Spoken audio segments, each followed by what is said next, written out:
nos da la señal, Jorge.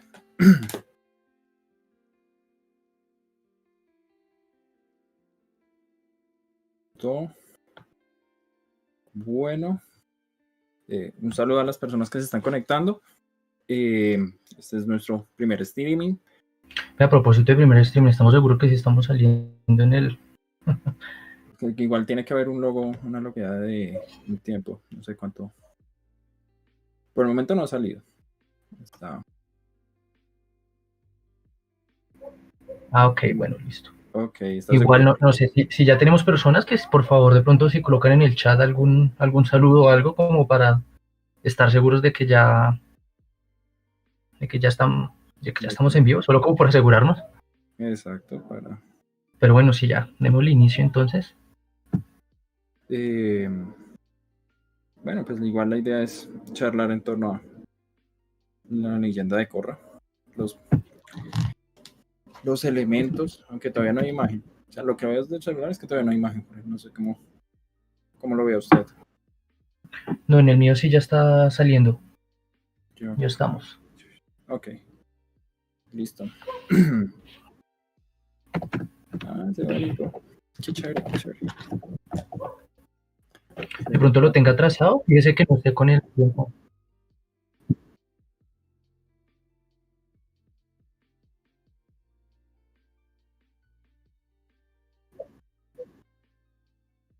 Ok, listo. Sí, como Angelus, creo, Brian. Ok. Listo. Entonces, mientras miramos si se conecta más. Sí. Pues sí, no, démosle entonces ya. Empecemos. Listo, mientras esperamos unos minutos, pues mientras tanto vamos como hablando de cosas generales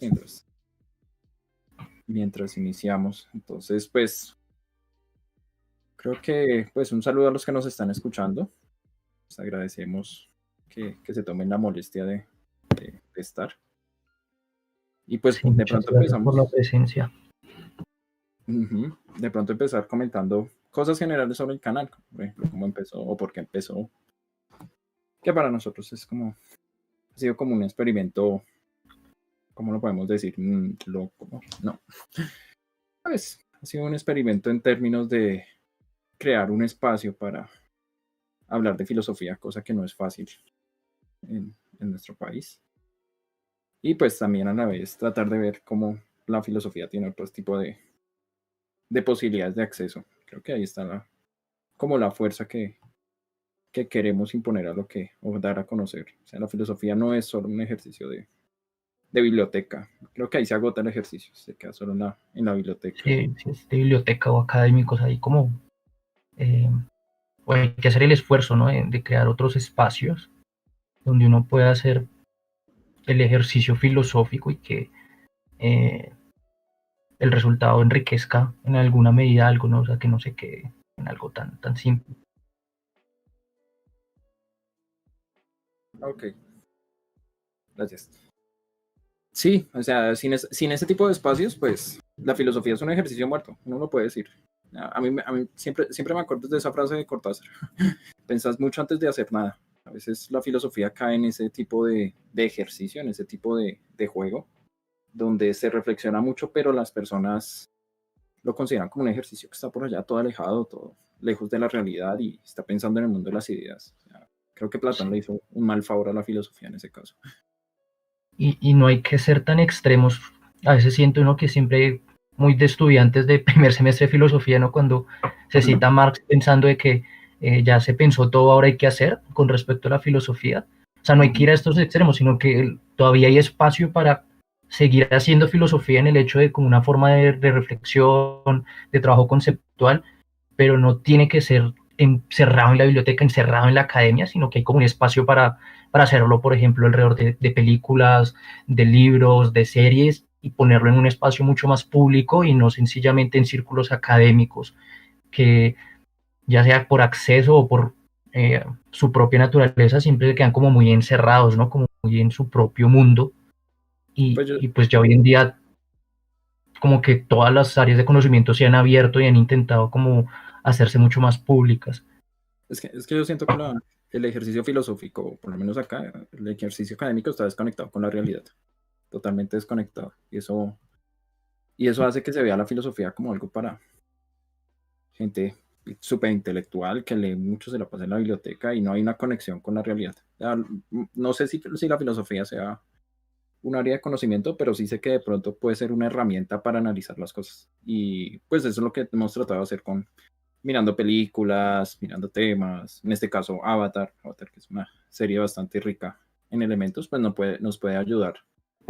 La filosofía nos puede ayudar para ver cositas, ver más aspectos o profundizar en relaciones que a veces pues ya uno hoy en pasa por día alto. Por eso es interesante el como que ejercicio todas filosófico. las áreas de Sí, no conocimiento sé se qué han tanto abierto y han sea intentado un como área de conocimiento. hacerse mucho más públicas. Es una herramienta que le que yo permite a siento uno de pronto el ejercicio tratar de ser, filosófico, por lo menos un acá, tanto el objetivo. El ejercicio ejercicio académico académico está desconectado con la realidad. Totalmente. Y creo que eso hace falta. Y eso, en Colombia hay pocos canales. Sí. Eso hace que se vea la filosofía como algo para... Hay pocos canales, no nos Gente abrimos. O sea, yo entiendo que el ejercicio en la universidad es importante y no hay una conexión con la realidad. Pero sin comunicación no sé si la filosofía se convierte como un ejercicio, un área de conocimiento, pero un poquito muerto, porque la idea del conocimiento es que se divulgue, se conozca, se muestre. Y sin estos ejercicios, pues es un terreno árido de gente que sabe muchas citas de muchos libros. Y chévere, bacano, pero no va más allá de ese ejercicio. Entonces, no sé si podemos pasar a lo de Avatar o hablamos un poquito más del canal. ¿Cuál fue la intención que originó esto? Si hubo una intención, si fue un accidente. No, entre el desocupe, el desempleo, la pandemia, la cuarentena, creo que ya todos conocen esas situaciones, ¿no? En estos últimos años y que da para este tipo de proyectos, ¿no? Entonces, un poco ahí está el origen. Pues ya también con la intención, ¿no? de hacer algo por lo menos que permita eso, que la filosofía se convierta en una herramienta o en una, yo prefiero llamarlo actividad, una especie de actividad en la vida diaria, donde pues podamos eso, volver sobre conceptos, sobre ideas y intentar sacar algo de ahí que pues sea como de provecho. Sí, porque justamente muchas de las cosas que empiezan proyectos no empiezan con la gran idea, con la super idea. Esto fue un tanto accidental, un tanto planeado, un proceso de aprendizaje. O sea, fue todo un poquito, no una idea como guía, vamos a mostrar la filosofía, ¿no? Empecemos a explorar otros caminos y pues el ejercicio de exploración en sí es un ejercicio bastante filosófico. Esperar resultados siempre óptimos, pues es una de las falacias del mundo moderno. Todo tiene que salir bien, pero hablar de todo tiene que salir bien sin tener en cuenta que todo proceso es exploración y por ende hay posibilidades de fracaso. Es vivir en una realidad que no tiene nada que ver con la vida que nosotros vivimos a diario. Eso es clarísimo. Entonces, por eso es bastante interesante. Como ejercicio, con igual el proceso de aprendizaje de hacer podcasts, de hacer videos, de editar, todo ha sido un ejercicio bastante enriquecedor. Y a la vez un ejercicio pedagógico.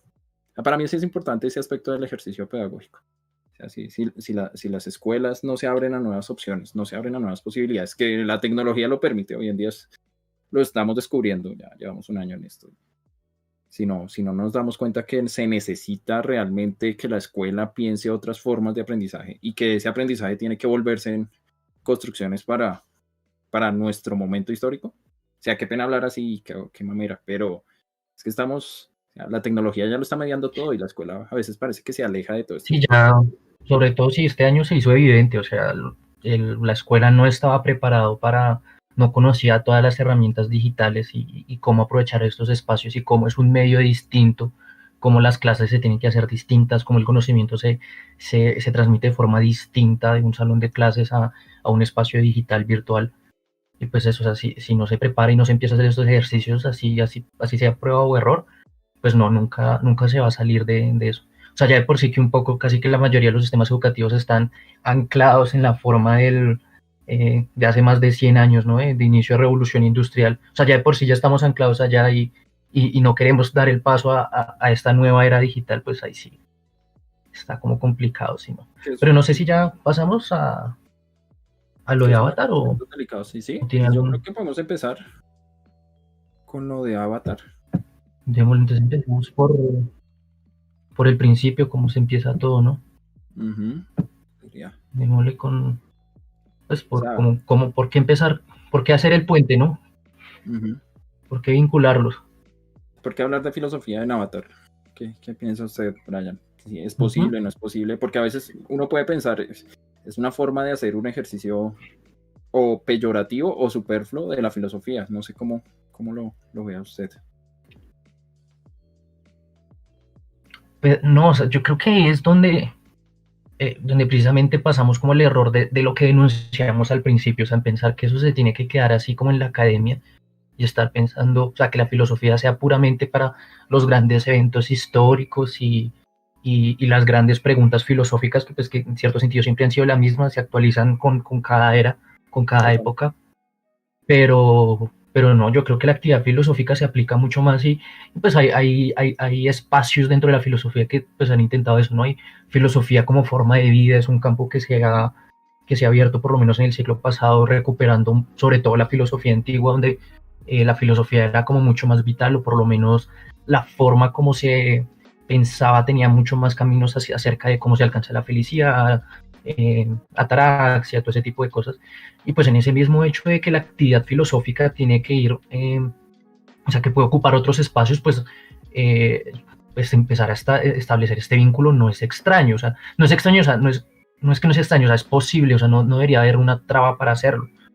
Eh, y ahora ya, ¿por qué establecerlo? Yo creo que es porque es posible, o sea, no, son series que están lo suficientemente bien hechas como para uno, tal vez, bueno, uno ya que tiene como ciertas categorías filosóficas o tiene como cierto conocimiento de la tradición, uno ve la historia, los problemas que están presentando y uno dice, ah, claro, esto se puede hablar desde dónde, o sea no en vano ya las personas que ya hayan visto los videos que publicamos las 2 semanas anteriores, que era pues la idea era hacer esos 2 videos y cerrar con este streaming, ya vimos como hay dos posibilidades, ¿no? Por ejemplo, en los libros 3 y 4 de Corra, pues uno como filósofo se sienta a ver eso y ya le dicen a uno pereanarquismo y uno, uy, no, pero acá vamos a ver cómo van a tratar ese concepto que es difícil, es delicado. Eh, igual también pues cuando pasa un suceso como lo que pasa en el libro 4 donde hay una persona que se toma el poder, también que tanta filosofía política no se ha hecho como para que uno diga, venga, ¿por qué lado se van a ir? ¿Por qué tipo de corriente o cómo ellos van a entender el poder o el Estado? Como frente a qué categorías de la filosofía política uno puede asumir cómo se está trabajando en la serie. Entonces uno dice, uy, esto me sonó muy a tal autor, esto me sonó muy a tal otro. Y yo creo que es donde uno empieza a hacer esos puentes. Y yo creo que pues eso le pasa a cualquiera que ya tiene algunas categorías, ya sea de filosofía o de otra cosa, ¿no? Uno ve esto y dice, uy, esto me suena muy a esto, me suena mucho a este otro autor, me suena mucho a este otro tipo de música, a este tipo de canción. Entonces uno empieza a hacer esos vínculos porque tanto como uno tiene ya también esos conocimientos, también el que hizo eso, pues también tiene unos conocimientos, ¿no? O sea, no es en vano que ellos hayan puesto ciertas ideas ahí. Entonces es como buscar esos puentes, o si es que existen, o si no existen, crearlos o hacerlos evidentes, no sé, creo que es como por ese Sí, lado que uno... es que, es que en esa respuesta usted lo dijo bien. O sea, hay una respuesta corta y es porque se puede hacer sencillo. O sea, sí, creer que la filosofía es un ejercicio solo para pensar el mundo de las ideas es una herencia un poco ingenua. Es ver la realidad de una manera un poco, no sé cómo anunciarlo, pero es llegar a creer que la filosofía es un ejercicio solo para ciertos temas. Y incluso Aristóteles siempre lo hacía. O sea, todos los que están familiarizados con Aristóteles siempre pregunta qué es cada cosa, qué entiende la gente por cada cosa, antes de empezar a hablar él. Entonces, hablar de filosofía sin acercarse a la realidad es como pues estar pensando que la verdad existe por allá afuera y no es una construcción que hacemos todos en un ejercicio social y cultural, bla, bla, bla. O sea, sin extenderse tanto más allá. Simplemente la filosofía es algo muy cercano a la realidad. Eso sí es sencillo. Es una forma de pensar la realidad. Y sin esas formas de pensar la realidad, pues, que es como pasarla tampoco también por el filtro de la razón. O sea, tratar de racionalizar un proceso, un fenómeno, un acontecimiento, no sé cómo llamarlo. Y en Avatar pasa, o sea, Avatar es una serie bastante rica, usted lo mencionó bien, está muy bien hecha, ambas. Pros, contras, le dan muy duro a Korra, evidentemente, muchos tienen razón en darle duro. Esperaban mucho de pronto. No sé si nunca hubiera existido Ankh, cómo hubiese sido la recepción de Korra, porque pues la sombra de Ankh pesa mucho sobre Korra. Pero Muchísimo, sí. plantea unos temas que también son fuertes, son interesantes, y algunos los abarcamos en los videos, y de pronto hay cositas que nosotros dejamos pendientes, cositas de las que no se habló, o que otros puentes se pueden hacer en el ejercicio filosófico de en pensar Korra, en pensar Ankh desde la filosofía. ¿Qué otros puentes? No sé si usted, hablando de absolutismo, Brian, y de Hobbes, que es su tema, ¿qué le faltó? ¿Qué le faltó de pronto denunciar? ¿Qué le faltó? ¿Qué cree que se necesitaba mencionar? Y de pronto, pues por cuestiones del guión, usted sabe cómo es esto, que no queremos alargarlo mucho, a pesar de que quedan un poco largos, hay que tratar de cortarle por acá, para que... Es como que no da como agregar ciertos temas, sí. Pues de pronto como otro de los grandes temas en Hobbes como autor, pues en su teoría del Estado, que es como lo que más se habla de él, es la idea de ley natural, y pues esa idea sí no quedó completamente fuera de ese capítulo. Para los que no ven el capítulo, es sencillamente decir que Kuvira pues es un absolutista en el sentido hobbesiano. Sí, es un representante donde todos pactaron y aceptan la aceptan a ella como aquella que va a mantener las leyes, y que ellos no se brinquen las leyes, como más o menos Hobbes piensa que es un soberano o la cabeza de un estado.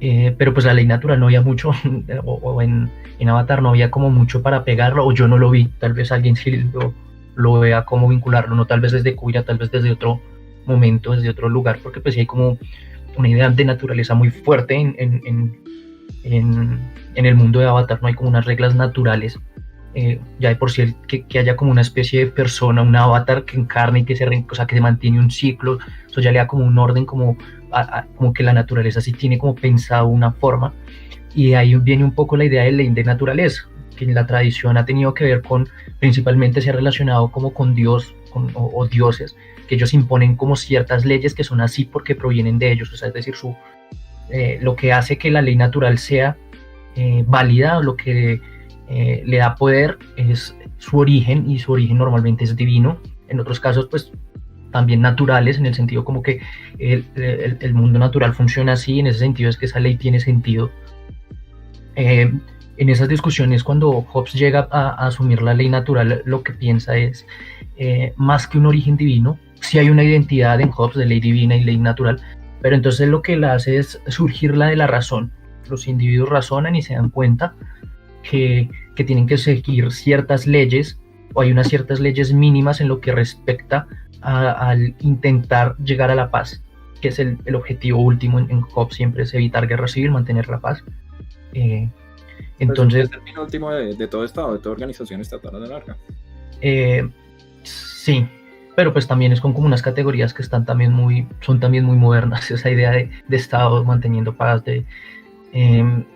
y pues bueno, en Hobbes la ley natural llega así: los individuos están en una situación insoportable, una situación de guerra, una situación donde no tiene sentido trabajar porque no hay seguridad a la propiedad privada, no existe seguridad de asociarse con los demás porque el otro, o sea, nadie está obligando al otro a que no me ataque.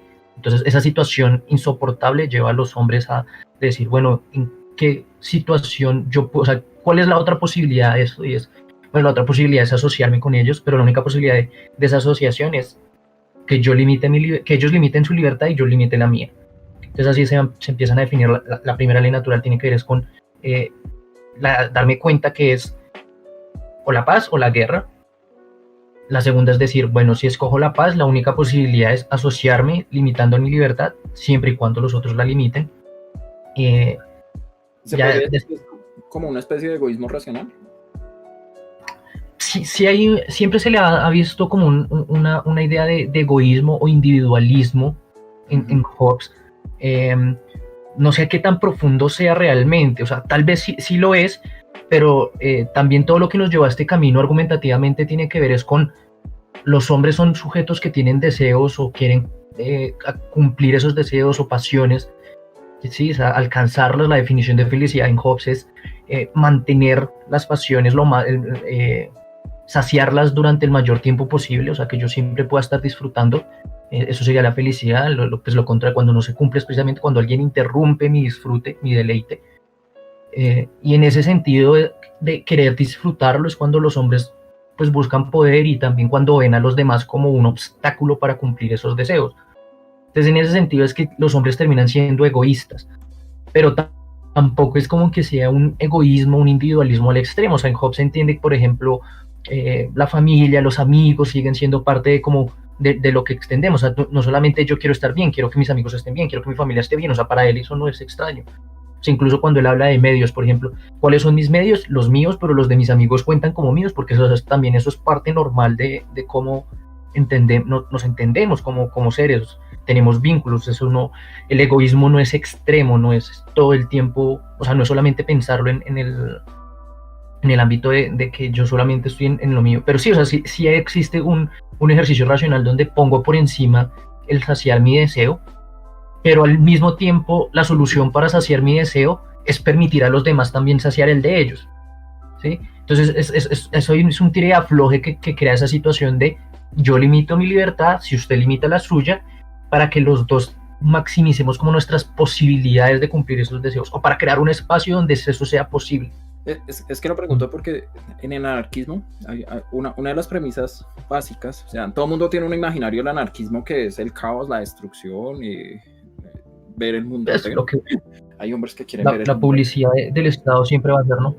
Exacto, o sea, eso es cierto. Pero una de las, Kropotkin, en la moral anarquista, dice algo que es muy interesante y es referente justamente al egoísmo. Por eso es que lo estaba preguntando, y básicamente dice que toda acción, independientemente de... toda acción parte de una motivación, eso es evidente, pero esa motivación simplemente es egoísta. O sea, es algo que nos cuesta aceptar. Tenemos un imaginario de que hay acciones buenas que parten, y que esa bondad es inherente al sujeto, y uno se desliga por hacer esa bondad. Y Kropotkin se reiría y diría, no, o sea, ese sujeto en su egoísmo quiere actuar bien. Es sencillo, o sea, es más simple que eso. Su egoísmo es actuar bien con otros, o su forma de obtener placer, si se puede decir así, es sirviendo a otros, y eso no, son dos cosas que no se contradicen para nada. En cambio, lo que estoy viendo en Hobbes es que hay como un cálculo racional, no sé si se puede decir tan allá, pero, o sea, me conviene más unirme a otros que trabajar por aparte. O sea, y me conviene más tratar de aceptar las reglas del Estado que ir en contra de. O sea, es mucho más conveniente, es un cálculo ahí que hacemos. Pues todos los contractualistas vienen a enunciar ese tipo. O sea, si es un cálculo, porque ya como tal él está definiendo razón como cálculo, entonces, o sea, sí es un cálculo, pero tampoco es que sea contrario a lo que usted está, o lo que usted trae, ¿no? Porque, bueno, si hay una distancia, por ejemplo, las categorías de bien y mal para Hobbes tampoco son posibles en el estado natural, entonces ahí no sería como posible entender si el deseo es bueno o malo en el sentido de que es egoísta o no, sino solo sería posterior a la creación del Estado, y ya se crean categorías de bueno y malo, porque pues el soberano es como el que las pone. Tenga eso sentido, no, o para Hobbes es así. Pero no sé, o sea, es que, o sea, sí es un cálculo, pero no, tampoco es que sea sencillamente, o sea, es racional, pero de nuevo está respondiendo a unas pasiones. Y sí, esas pasiones también pueden ser buenas, o sea, no significan saciar todo el tiempo. O sea, sí son saciar todo el tiempo los deseos, pero precisamente como no hay bueno y malo, esos deseos no hay cómo categorizarlos, y podría ser cualquier cosa. Digamos que Hobbes, o sea, uno ahí puede ser un poco sucio argumentando desde Hobbes, y uno puede decir, pues, que yo puedo tener el deseo en estado de naturaleza de alimentar a mis vecinos, ¿sí? O sea, eso es un deseo que uno diría, bueno, y no es egoísta como uno normalmente lo entiende, sino pues va a hacer algo por los demás, por el prójimo, por un otro. Pero aún así se vuelve inviable, porque, o sea, que evita que el vecino que está un poquito más allá, o incluso ese mismo, me tumbe la olla, me robe el alimento. O sea, ese es el punto. El punto es, cualquier acción o cualquier intento de saciar mi deseo en estado de naturaleza es en un nivel lógico, porque esta argumentación es lógica, no es como histórica, como tal vez otros autores, sí, ¿no? Digamos un poco Hegel, Nietzsche. Bueno, Nietzsche es como una genealogía ahí también extraña, pero acá es puramente lógico. Es más como nunca yo voy a tener la seguridad de que mis deseos van a llegar a punto, de que yo voy a poder cumplirlos en un estado de naturaleza. O sea, ahí es incertidumbre, no hay cómo prepararme hacia el futuro. Es en esos sentidos que él lo está pensando. O sea, él está pensando, en ese sentido es insoportable. De que tengo que salir de acá es por eso, o sea, es porque cualquier trabajo, cualquier fruto de ese trabajo, yo nunca está asegurado que yo lo vaya a disfrutar. Y en ese sentido, entonces yo siempre estoy buscando cómo prepararme para intentar mantenerlo para esto, y pues eso lo que va a llevar es cada vez más a la guerra, ¿sí? Si yo no quiero alimentar a mis vecinos y sé que existe la posibilidad de que alguno lo impida, pues yo que hago, empiezo a armarme para cuando llegue el que me lo va a impedir, yo detenerlo, y eso va creando el conflicto. Entonces precisamente... ¿Qué es lo que estaba intentando mostrar pues, en el libro 4 de Concubira? Justamente, o sea, esos primeros capítulos como de introducción, donde pues las bandas están tomando los pueblos, están haciendo desorden, los pueblos no tienen como pues una defensa o alguien que trate de dar cierta seguridad. Y pues en ese punto se alza Cubira para decir pues o nos organizamos o entre nosotros pues vamos a anularnos, a acabar. Porque el asunto de la guerra civil para Hobbes, que es como lo que lo inspira a escribir el Leviatán, ¿no? La guerra civil que está sucediendo en Inglaterra del siglo XVII, es precisamente que guerra civil lo identifica, o sea, cualquier estado de guerra es un estado de naturaleza. Si están en guerra es estado de naturaleza, es todos contra todos, y pues sí, exactamente es lo que está pasando en el Reino Tierra. Y eso es lo que la lleva a decir, no, o sea, acá toca ponerle un orden porque pues no es viable la vida de estas personas a menos de que se establezca un poder común ya en categorías de Hobbes, ¿no? Exacto. En sus y que justamente pues por eso sea todo este problema. Pero sí me parece interesante eso, y por eso mismo lo refería, porque también es una condición que es como cercana al anarquismo. ¿Es posible actuar bien siendo egoísta? Esa es una pregunta que hace Kropotkin. No sé si se la plantee Hobbes, pero Kropotkin invertiría la pregunta. ¿Es posible no ser egoísta al momento de actuar? Una pregunta muy de los anarquistas. Yo no lo abordé tanto en el tema, en el podcast. Siento que me hizo falta, o sea, yo siento que me hicieron falta dos cosas, pero no sabía cómo agregarlas. Una de esas era el egoísmo, como ese egoísmo racional. Yo puedo actuar bien y de esas acciones obtengo placer perfectamente, o sea, no se contrapone egoísmo, placer y ayudar a otros. Y lo otro también es la cuestión de la economía, que muchos de las escuelas anárquicas había una dificultad grande en hablar de anarquismo, y es que como todo tipo de corrientes hay una serie de ramas que se derivan, y hablar de cada una iba a ser imposible, igual iba a ser más tedioso el ejercicio para saber de anarquismo. Sin embargo, eso me parecía mucho más útil hablar.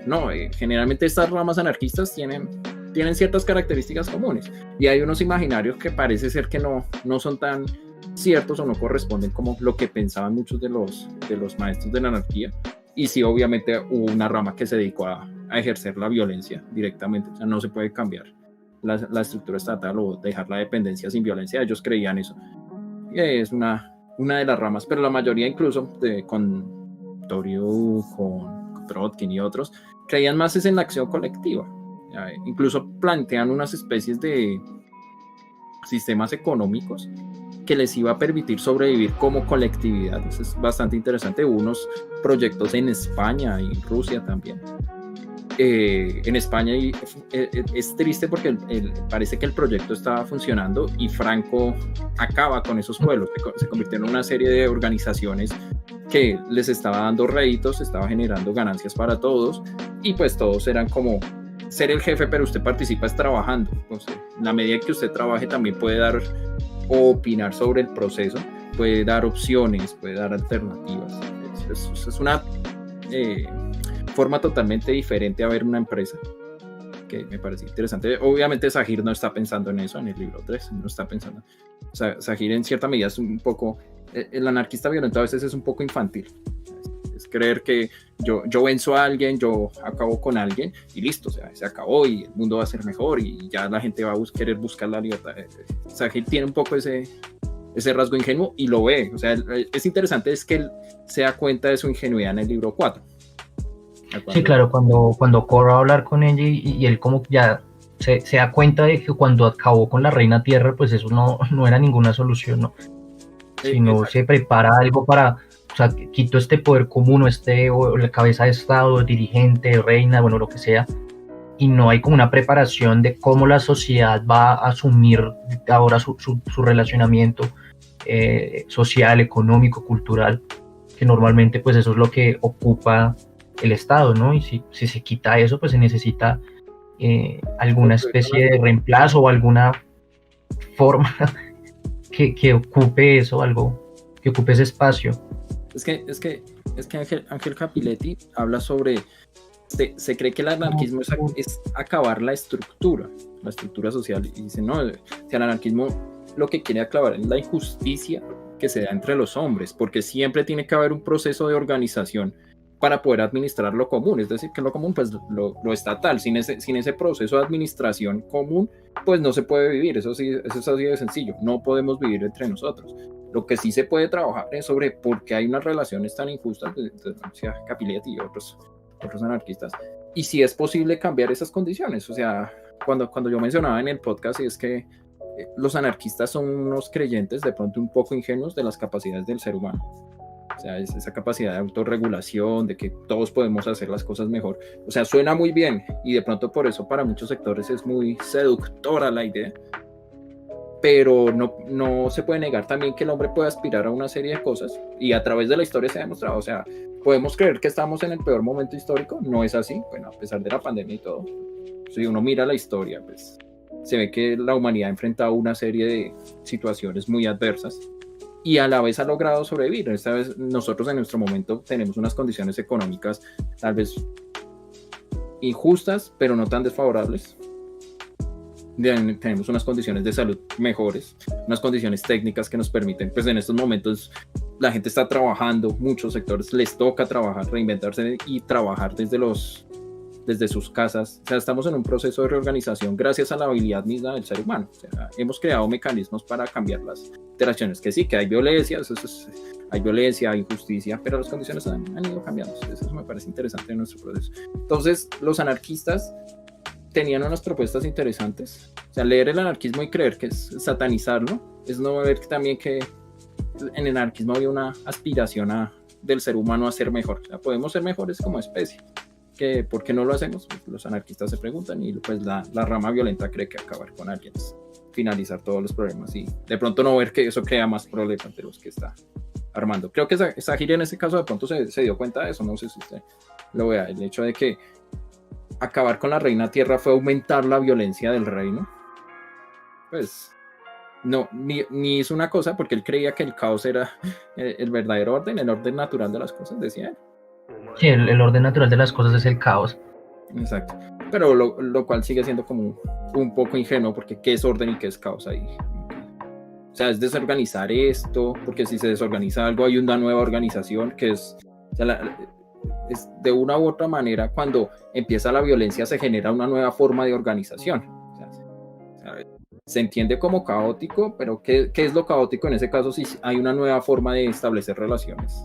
En ese caso, y eso es otra forma ahí como que se entiende de forma real lo que es caos, porque, o sea, caos más que el desorden es como el desconocimiento del orden que se está estableciendo un poco, o por lo menos hoy en día la ciencia lo entiende así. O sea, cuando se habla de teoría del caos no significa que existe desorden, o bueno, así es como lo entiendo, sino que sencillamente no es claro cuáles son los niveles probabilísticos, sino la probabilidad es demasiado amplia y no hay como establecer cuáles son todos los parámetros en todo momento, que es lo que llamaríamos como orden.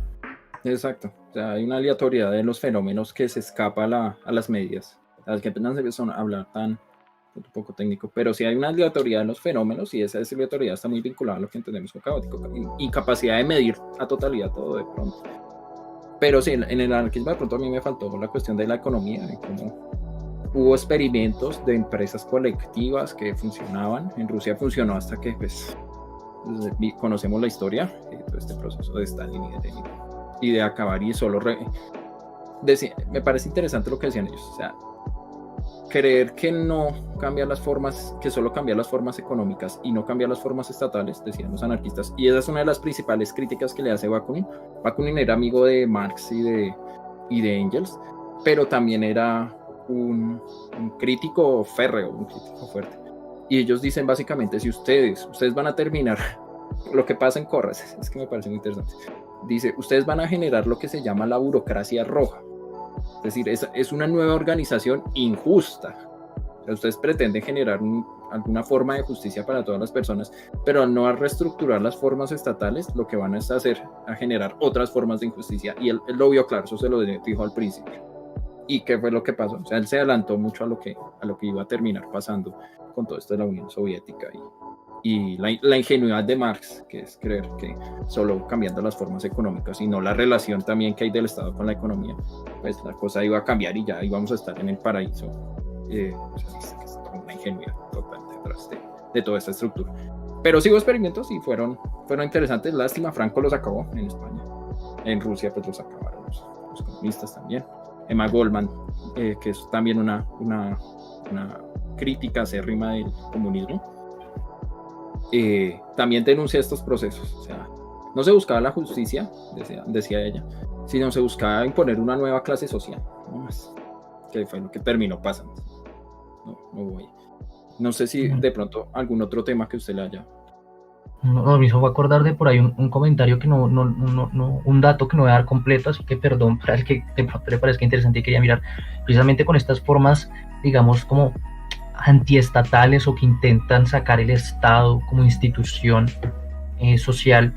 Hay un caso que es de unos indígenas en la Amazonía, como en la parte de Venezuela, no en Brasil, sino en la parte de Venezuela, donde aún mantienen un sistema, no sé, social o político bastante horizontal, donde no hay como un líder, no hay como un poder central, y en el momento que alguno de los individuos logra tener como acumular suficiente poder para pasar por encima de los demás, apenas pasa eso de una vez lo sacan de la aldea, ¿sí? Porque ya no sé si es una idea de igualdad, no conozco bien el caso, lo he escuchado el comentario de la existencia de esos sucesos que pues lo deja uno pensando, ¿no? Si uno, digamos, piensa ese tipo de fenómenos desde Hobbes, uno queda como entiendo eso. Claro. No es inescapable, ¿no? Porque Hobbes, como se tocó ahí en el video de absolutismo y Cubira, pues en Hobbes también hay una posibilidad de democracia. Él no cierra esa puerta, incluso cuando habla de democracia, no está tan lejos, o sea, existe como esa posibilidad, por ejemplo, o como yo estoy entendiendo en su explicación de estos estados o organizaciones anarquistas, es posible que si todos aportan, todos tienen cierto poder o todos pueden participar de ese poder soberano, o sea, sigue siendo un estado viable en Hobbes. No se tiene que cerrar, porque ahí lo único que es preocupante para él es más cómo dividir el poder o cómo caer en ciertos errores donde hace que el Estado pierda poder o el cuerpo estatal, que es otra figura de Hobbes muy, muy fuerte, comparar el Estado con un cuerpo humano o un cuerpo vivo. Entonces, por ejemplo, él tiene cosas como la acumulación de capital o de dinero en un solo lugar. Para Hobbes el dinero dentro del Estado es la sangre, entonces es como si el cuerpo tuviera gangrena. Okay, entonces sí, no tiene, él dice, no, el dinero se tiene que estar moviendo, no se puede quedar quieto. Incluso con la tierra también, la tierra no se puede quedar en las manos de unos, y si la tiene el Estado, tiene que buscar cómo dársela a las personas para que empiecen a trabajar, o sea, eso no se puede quedar improductivo. O sea, también hay como un antimonopolio ahí en Hobbes. No entra mucho en la economía, pero sí ve como esos cosas básicas de que el Estado tiene que estar permitiendo, o sea, que el dinero se tiene que mover, las personas tienen que estar haciendo algo para, digamos ya en términos más de Marx, del capital, generando valor, o sí, sea de cambio, de uso, como se quiera ver, pero entonces existe como esa posibilidad. O sea, yo no creo que la explicación anarquista sea tan ajena a Hobbes, porque yo siento que realmente lo que establece Hobbes es la idea de que antes de todo tipo de organización, lógicamente, tiene que haber la creación de un poder común. Sí. Sea la forma como él tenga, o sea, eso no importa. Yo creo que ese es el punto en general Hobbes. O sea, porque muchas veces quiere pelear, él es anarquista, él es demócrata, es republicano, o sea, ¿para qué lado ponerlo? A veces es views naturalistas, views positivistas, hay muchas interpretaciones alrededor de Hobbes, pero yo creo que uno de los puntos, digamos que si uno no puede escapar es, lógicamente va primero la creación de un poder común para tener después toda posibilidad de una sociedad o alguna comunidad.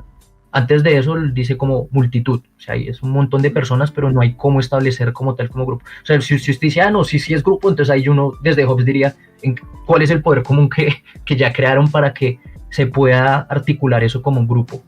Entonces, no sé, así yo termino entendiendo Hobbes, como esa idea de que siempre existe. No sé si eso sea, de pronto, vaya en consonancia con la idea aristotélica. O sea, lo importante es crear formas estatales que sean eficientes para evitar los conflictos. Porque cuando Aristóteles en la política habla de, pues dividamos las cosas. O sea, una cosa es la dictadura y otra cosa es una monarquía. Sí. La dictadura es cuando alguien ejerce el poder y lo ejerce para sí mismo y para sus caprichos. Y la monarquía es cuando trabaja en pro de otros. O sea, no sé si ese tipo de puente se puede realizar. Es decir, el Estado debe ser eficiente y la forma organizacional debe ser eficiente, porque si no es inútil incluso el hecho de reunirse como Estado. Hasta genera nuevos problemas. No sé si se pueda leer en esos términos. O sea, si hay como un asunto de eficiencia en el sentido de que en últimas ¿cómo? La eficiencia. Listo.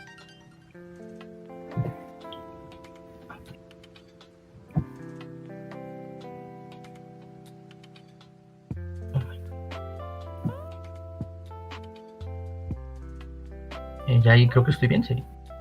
Sí, ya.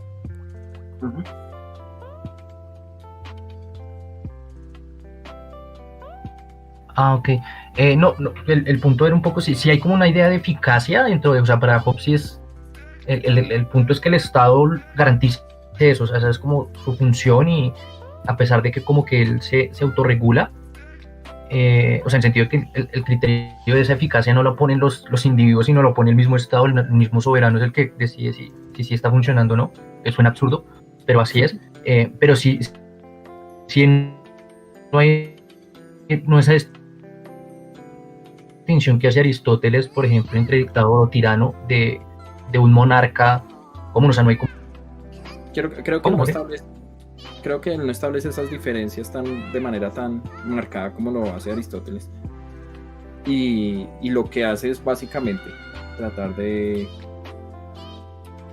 mostrar efectividad, porque en el ejercicio del rol pasa lo mismo, sea monarca, sea dictador, sea lo que importa es que este sujeto ejerza ciertos roles y cumpla con la función de lo que se dice, que es eso, el pacto social que está en común entre los contractualistas.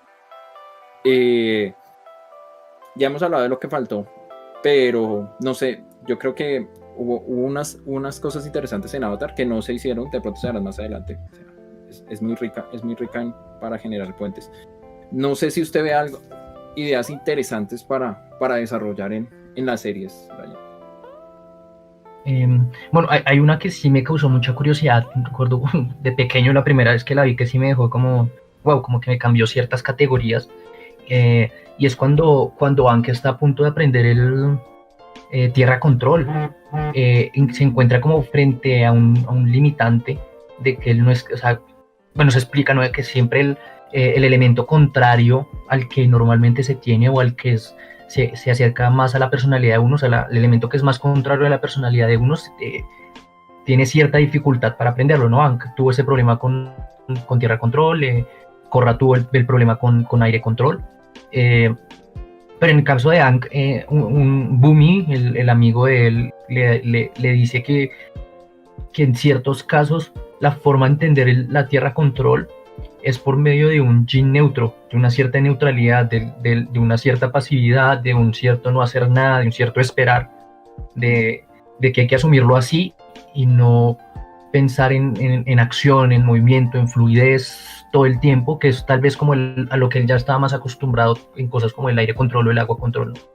Sí. El aire es como, bueno, no sé, el agua es de fluir, de adaptarse, del aire, no sé, también es una cierta aceptación, pero pero siempre con acción. Y pues Bumi le pone esa idea, ¿no? Del esperar, del no hacer nada. Incluso lo dice mientras está atrapado, ¿no? Por el enemigo en una Esa metálica. escena Y es es como, extraña, ¿no? O sea, sí, lo capturaron, lo tiene. ¿Quién lo tenía? Azula. es Azula. Azula y sus amigas. Y él le dice: no hay que hacer nada, relájese. esa idea, pero ¿cómo vio la idea? Porque a mí me suena mucho a taoísmo. No taoísmo. Este principio que tienen los taoístas de Wu Wei, lo llaman. Principio de no acción. No sé si se puede leer por ahí, pero sí es muy interesante porque pareciera que sí. ¿Cómo lo lee? Es principio. ¿Se puede establecer un puente así? Hay una segunda ocasión y es ya cuando él está aprendiendo con Toph.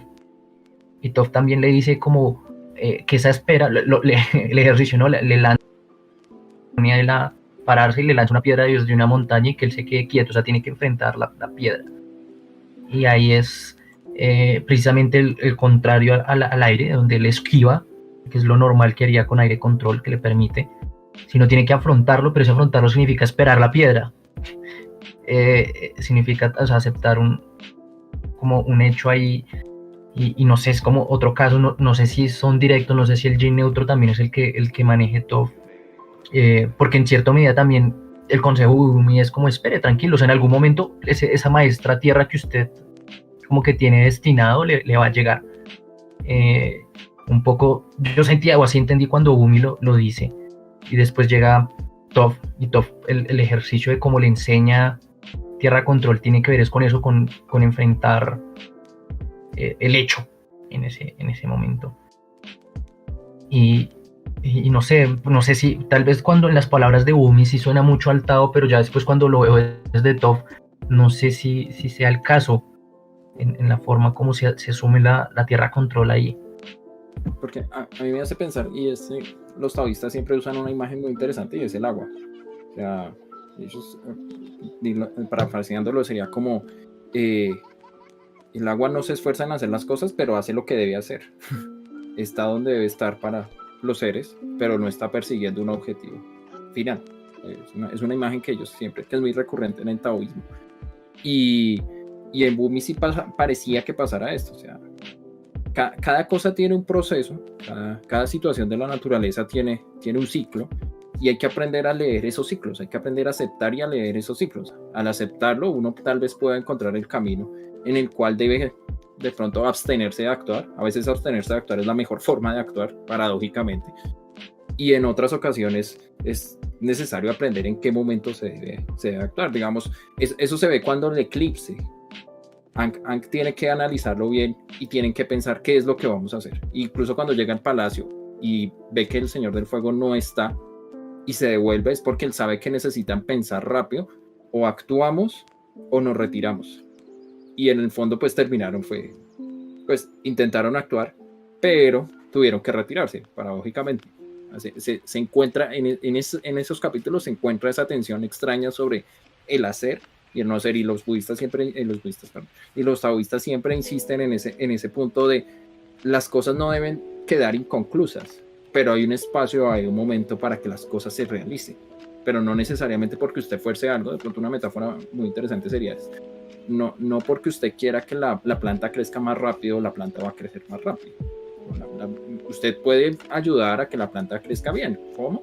Pues sembrar, regándola, el abono, estando pendiente, pero no por eso usted va a hacer que la planta, jalándola, no la va a hacer crecer más rápido.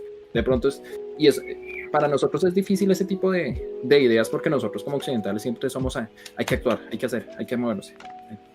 Pero eso de esperar no es muy afín a nuestra forma cultural, ni en nuestras ideas, nuestra ideología. Estaba pensando que tal vez Bumi sí sea el taoísta. Estaba pensando también cuando presentan el personaje, él le dice a Aang: ¿qué ves acá? Cuando están en Omashu, la ciudad de Bumi, sí creo que sí. Ven el sistema de transporte, sí. Bueno, como este sistema de transporte, ¿no? Aquí hay como unos deslizaderos para enviar cosas a través de la ciudad. Y Aang le dice, no, pues es un sistema de transporte. Y Bumi le dice, no, es como un lugar para divertido, es un lugar donde podemos jugar, donde nos podemos divertir porque nos podemos lanzar por ahí. Y también hay como ciertos en el libro del Tao y estas acepciones donde es qué es lo importante en la puerta. No es la puerta, es el hueco, porque ahí eso es lo que le permite a usted entrar, o sea, es invertir cómo vemos lo que pasa, o sea, en el mundo. Nosotros siempre pensamos como en, digamos, en positivo, y muchas veces es el lado negativo donde está lo que realmente tendríamos que observar. Si está el ejemplo de la puerta, de la ventana, del vaso, la vasija, ¿sí? Es precisamente el vacío el que le da la utilidad a ese objeto, ¿sí? O lo que le da la importancia, y no lo otro, no es la puerta, sino es el hueco de la puerta o el vacío en el vaso es lo que permite que contenga alguna cosa. Entonces, y ahí Bumi hace como lo mismo, ¿no? El asunto de que ves acá, no es eso lo que tú estás viendo, el punto que podemos ver es otro. Y pues eso lo hacen durante el capítulo, ¿no? Con todas las pruebas, ¿no? Todas las pruebas tenían este asunto de tienes que mirar el otro lado, hay otro lado que se te está escapando frente al fenómeno, frente a lo que está sucediendo, lo que está apareciendo. Entonces, tal vez Bumi sea el taoísta.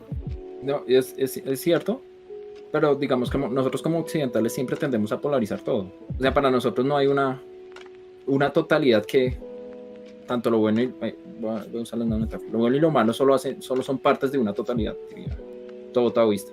Para nosotros hay cosas buenas que existen y que se deben realizar, y hay cosas malas que se deben evitar, y las dos no se complementan. En el libro 2 de Korra intentaron mostrar algo así, pero no lo hicieron tan bien. Sin embargo, sí, para nosotros como occidentales tenemos que siempre ver las cosas desde un punto, desde una perspectiva, y somos muy arraigados a eso. Incluso toca defender la idea, cuando podríamos ver, hay cosas que no se oponen. Para nosotros sí es muy difícil empezar a pensar así. No necesariamente se opone esto con esto otro. Al contrario, de pronto hasta se complemente, que es lo que Bumi le está tratando de mostrar. O sea, esto es un sistema de comunicación, pero también puede ser un lugar para jugar. Y así con todos los ejemplos que le iba dando. Hay que ver las cosas desde otra perspectiva, desde otro ángulo, y de pronto eso lo hace enriquecedor el ejercicio. Bueno, eso me parece muy interesante. Ese aspecto taoísta, no sé si pueda ser hasta allá, pero sí tiene por lo menos algunas ideas que se pueden plantear ahí en torno a las ideas taoístas. Otras ideas que me parecían interesantes de pronto es la idea epicureísta de la felicidad, que no lo hemos abordado, como está también ahí en el tintero, pero yo creo que Airo sí representa, sería más fácil hacer el vínculo entre un taoísta y Airo, de pronto un budista y Airo, pero el epicureísmo sería como una forma de budismo soft, o sea, yo lo leo así, una forma de budismo más tranquilo, menos riguroso, y Epicuro siempre le apuesta como a esa existencia tranquila, a esa existencia moderada, y Airo era así también. ¿Para qué nos vamos por toda la gloria de los ejércitos y conquistar? Cuando esto me puede traer problemas. Mejor viva con unos pocos amigos, tenga una tacita de té o su tienda de té, que es como su sueño. Es otro personaje en esa serie, ¿verdad? Pues el segundo personaje más importante después de Momo.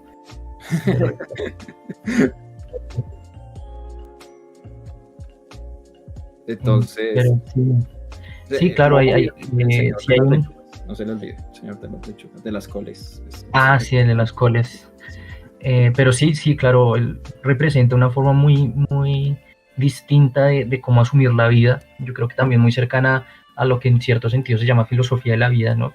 Pues y sobre todo en cómo los demás personajes se presentan, ¿no? Todos están como en unos conflictos, corriendo para aquí, para allá, ¿no? En un camino del héroe, y Airo es como el que está dejando fluir todo en los momentos más, y él logra como, no, tranquilo, no pasa nada, o sea, no hay que alterarse, no. Y en el va la cuestión de que cuando hay que actuar se actúa, pero no necesariamente siempre hay que actuar. Es más, insiste más en un punto que es muy de Epicuro, y yo de pronto lo veo al puente por ahí. O sea, piense usted qué es lo que lo hace feliz. O sea, no se deje imponer eso que dice que se llama la felicidad, sino piense usted qué es lo que realmente quiere y qué es lo que realmente lo llena. Y hay un diálogo muy bonito que tiene con Zuko, que hace referencia justamente a ese aspecto, y Epicuro es muy de esa línea. O sea, así como se necesita compartir con otros, él no se pone a hacer toda una metafísica de la felicidad, a pensar en la superioridad, no, o sea, para ser feliz se necesitan cosas muy sencillas: salud, amigos, espacios para pensar. No complejiza lo que no hay que complejizar. Y en esa reflexión, o sea, usted no puede ser feliz si usted no sabe qué usted quiere para su vida. Airo es muy, muy claro en eso. O sea, ¿ese es su destino o es algo que le están imponiendo otros para que usted actúe?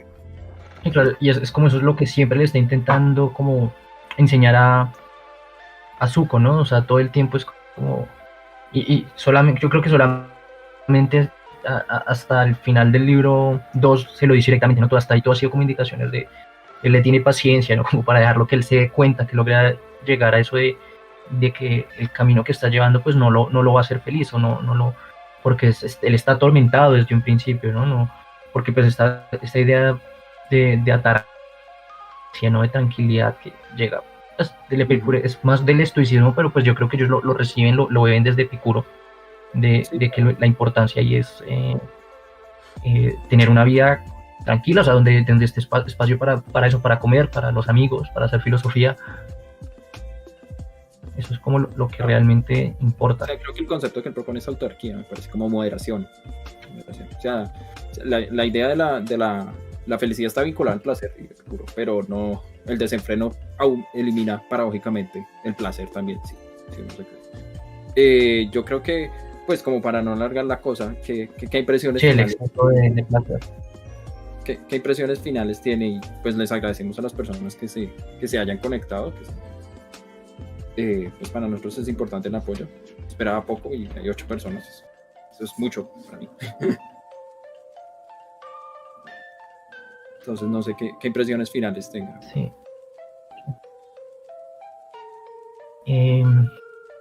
Bueno, no sé. Es que para mí Avatar es como una serie marcante. Es una serie demasiado bien hecha. Pues sobre todo la leyenda de Aang, ¿no? Fue como un asunto sorpresivo el éxito que tuvo, pero no es extraño. Después de uno verlo, uno entiende de dónde viene ese éxito. Y yo creo que precisamente una de las cosas que hace bien es que se atrevió a hacer en una serie para niños, tratar temas muy, muy difíciles, encontrar una forma de presentarlos a través de los personajes, a través de la historia, que permitiera pensar sucesos difíciles. O sea, ya de por sí, el hecho de que se atreva a pensar la guerra en una serie para niños lo hace como una serie muy particular. Entonces, digamos que por eso es que no es difícil empezar a establecer vínculos entre filosofía y esta serie, porque, o sea, el trabajo que se hizo fue increíble. O sea, eso nunca lo voy a dudar, porque hay escenas muy, muy fuertes que dan para el ejercicio, para la reflexión. Entonces uno lo impactan a uno, pero uno empieza, wow, no, acá hay algo más, hay un trabajo que vale la pena ser reconocido. Total. Yo creo que para finalizar iría lo mismo. O sea, el ejercicio filosófico está muerto si no se relaciona con la realidad. En las bibliotecas están los libros, y eso es chévere. O sea, sentarse una tarde, leer, es muy interesante, y mirar y analizar, y pensar una idea y rumiar. Pero si no se contextualiza, si no se lleva a la realidad, o por lo menos no se emplea en la reflexión de la cotidianidad, pues es totalmente como ingenuo el ejercicio. Y aparte de eso, pues este tipo de series vinculan a personas que no sean filósofos propiamente a pensar problemas filosóficos. Me parece la riqueza de esa serie es que le deja a uno por lo menos preguntas. ¿Qué es el destino? ¿Qué es actuar? ¿Qué no es actuar? ¿Debo hacer lo que otros dicen? Lo que otros dicen? O sea, que genera una serie de preguntas, y no lo hace de manera como usted debe hacerlo, sino piense esto, y es lo interesante. Y de pronto es el ejercicio de la filosofía. O sea, piense esto, de pronto piénselo desde otra perspectiva. Pues les agradecemos a todos los que se conectaron por el apoyo. Igual seguiremos haciendo contenido donde vinculemos estos temas para que ustedes sigan y pues seguir ampliando el proyecto. Sí, muchas gracias por la asistencia, y bueno, siempre están las redes sociales del canal donde pues pueden conectar, ya sea en comentario en YouTube o en las redes sociales, para que pues también nos digan qué temas les parece importante o les gustaría que nosotros trabajáramos, que hiciéramos algún comentario, o si tiene alguna pregunta sobre algo del contenido que ya se hizo. Nosotros tendemos a a respondernos, algún parrafito les dejamos ahí en YouTube acerca de cómo lo vemos o de qué parte del fenómeno de la pregunta podremos como agregar para que continuemos como en la discusión. Entonces sí, como recordarles eso, que nos comenten, o sea, que haya como un diálogo, como que haya algo para que nosotros también veamos cómo nos están recibiendo por parte de ustedes, de los espectadores. Entonces eso, invitarlos a que comenten. Yo creo que eso es como lo que más nos llena, ¿no? Cuando llega un comentario, un video y uno, oh, wow, ¿qué pasó acá? Cuando es un canal pequeño, eso siempre sorprende. A mí me sorprende, pero hay un comentario que me parece interesante en el chat, que dice Gabriel, sí. Creo que la serie de Aang tiene muchos tintes filosóficos, sobre todo Aang. Se ve como cada personaje tiene su combate y su forma de lidiar con sus dilemas. El diálogo sirve para pensar y hallar caminos. También hay otro comentario que dice, sí, justamente también Francia acá nos dice que le encanta el proyecto, que son formas de diversificar la enseñanza. Sí, esa es la idea, y tratar de llevar la pedagogía de otras maneras. Estamos en un mundo ya muy amplio y eso nos permite enriquecer el ejercicio de la enseñanza, y que con eso se enriquecen directamente las personas que quieren conocer de pronto este tipo de circunstancias. No sé, Brian, con respecto al otro comentario sobre los personajes. Básicamente nos dicen que la serie... Me perdí. ¿Cuál es el personaje? Dice el comentario, creo que la serie tiene muchos tintes filosóficos, sobre todo en Aang. Se ve como cada personaje tiene su combate y su forma de lidiar con sus dilemas. El diálogo sirve para pensar y hallar caminos. Sí, pues sí, lo que pasa es que también hay, ya de por sí como se plantea la serie, pasa con como que cada nación está inspirada como en también ciertas naciones reales, ¿no? Pero también como con ciertas ideas, cierta estructura y también estas artes marciales están como muy inspiradas en ciertas cosas. Entonces por eso personajes como Aang son como tan marcantes, ¿no? Un niño budista, un niño monje, y como él asume la vida lo vuelve un personaje muy particular, y yo creo que también es uno, tal vez él y Airo tal vez son los que más le permiten a uno como pensar esa filosofía como forma de vida, o sea, como en la acción. Los demás tal vez son un poco más, no son tan extraños tal vez a lo que estamos acostumbrados en general. No sé si me está escapando alguno, pero digamos que ellos dos son los que más, vamos, con Ángel, el conflicto final es fuerte, ¿no? También el de este asunto de no matar, que siempre pues es ahí, es una discusión fuerte, en Occidente la podemos tener, pero se puede ver como para Ángel el peso va desde una convicción personal, pero también una trascendencia cultural.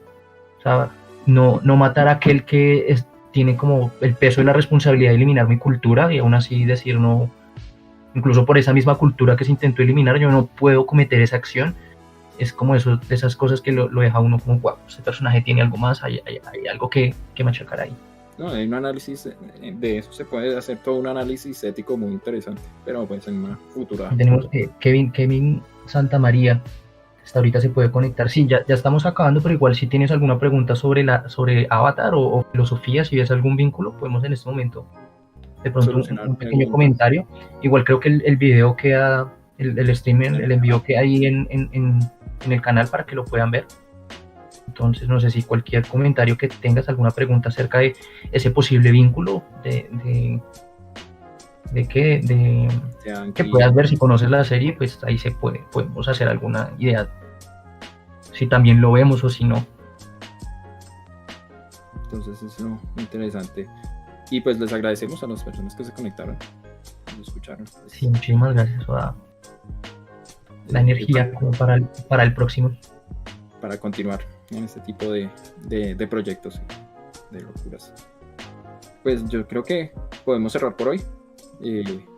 Y pues seguiremos alimentando el canal y invitándolos a que se conecten y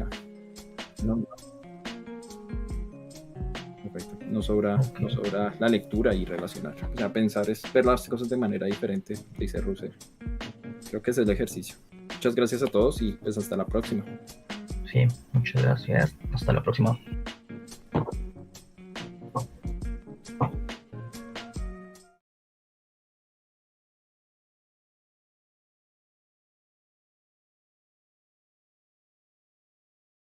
Muchas gracias a todos. Recuerden que este es un proyecto del Ojo de Odín Podcast. Y no olviden visitarnos en nuestras redes sociales. Estamos en Twitter como el Ojo de Odín Podcast. Estamos en Facebook también como el Ojo de Odín.